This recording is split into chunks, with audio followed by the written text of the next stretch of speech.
성장에 소외될 수 있는 분들을 다투에 보듬는 일이 매우 중요한 일일 것 같습니다. 그리고 AI 편리함을 국민 모두가 누릴 수 있는 또록 정부가 적극적으로 진행하는 것 또한 중요합니다. 토론을 시작하겠습니다.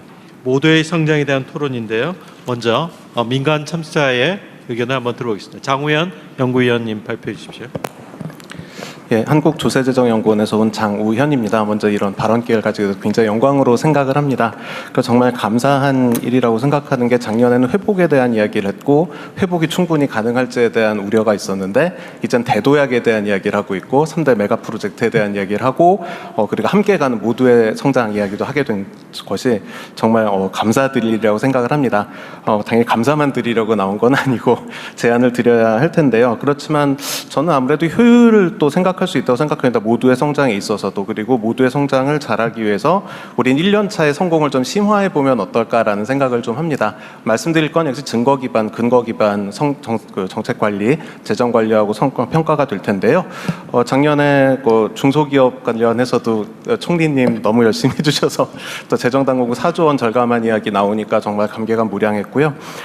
저도 이제 소상공인들의 어려움을 완화시키기 위해 했던 민생회복 소비 쿠폰을 여러 연구진들 모시고 가치를 평가할 기회가 있었습니다.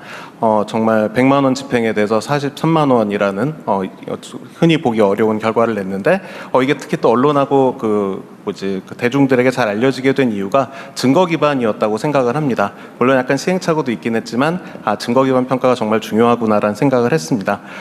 그래서 사실 1년 차에 이런 성공을 좀 더 심화하기 위해서라도 증거 기반 평가가 굉장히 중요하다고 생각하고 모두의 성장에서도 마찬가지라고 생각을 합니다.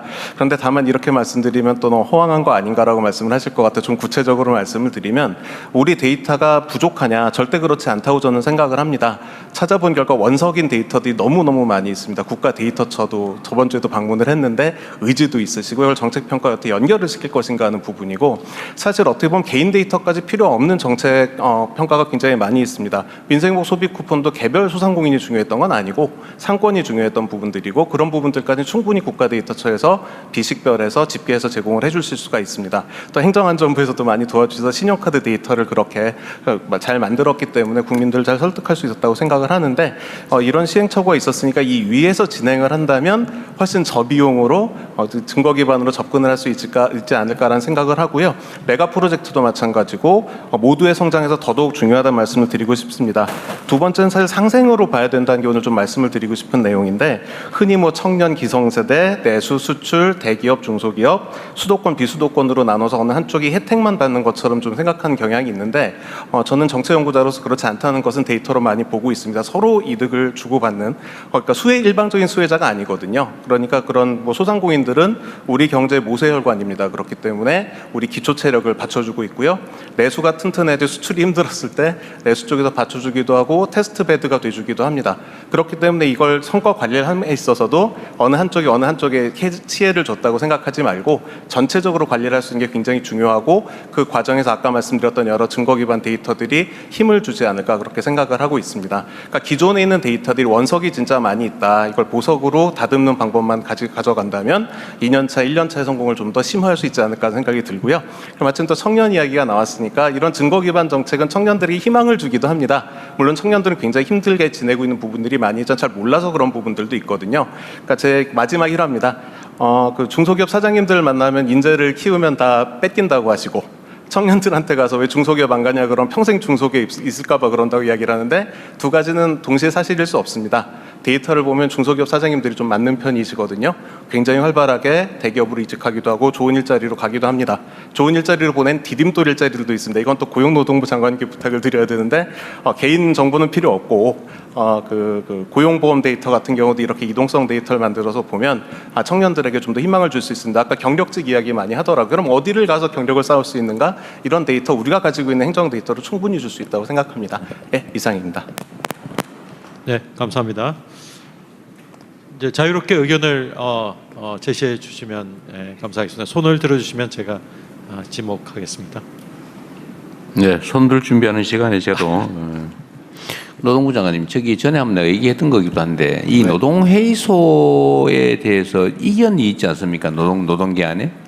예, 그 이전에 이견이 있었던 것은 노동조합으로 조직하면 되는데 노동회의소를 만들면 오히려 노동조합 조직률이 떨어질 것 아닌가 그러한 이견이 있었던 것은 사실입니다. 네.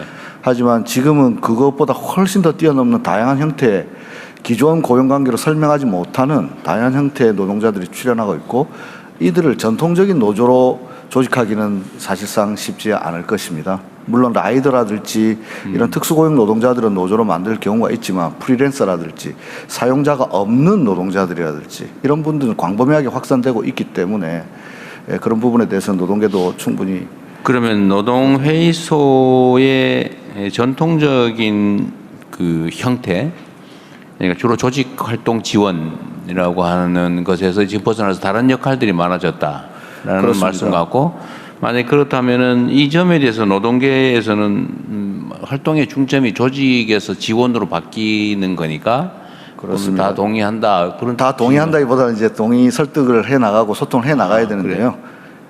설득이 잘 안 될 것 같아요. 저희들이 그래서 예를 들자면 근로자복지지원법도 노동자복지지원법으로 바뀌면 전통적 고용관계 아닌 사람들에 대해서 뭘 해야 되는데 그러려면 뭐 전달 체계가 있어야 됩니다. 물론 기존에 있는 뭐 노동센터라든지 이런 허브를 통해서 할 수는 있지만 네. 그걸 훨씬 뛰어넘는 전달 체계가 필요할 것으로 보여집니다. 하여튼 동의가 가능할 거라고 보고 추진하는 거겠죠. 노동계하고 충분히 소통하고 협력하겠습니다. 그리고 어쩌면 이게 논란이 있던 그 노동회의소와 명칭은 같지만 기능과 역할은 네, 좀 다른 것 그렇습니다. 같기도 해요. 지금 명칭은 이제 저희들이 가칭 K 노동회의소라고 했지만은 기존에 논란됐던 그 기능 그대로 옮겨오는 건 그건 아닙니다. 아니고, 예, 네. 알겠습니다. 그러면 잘 설득하고 협의하기 바라고요. 네, 그렇게 하겠습니다.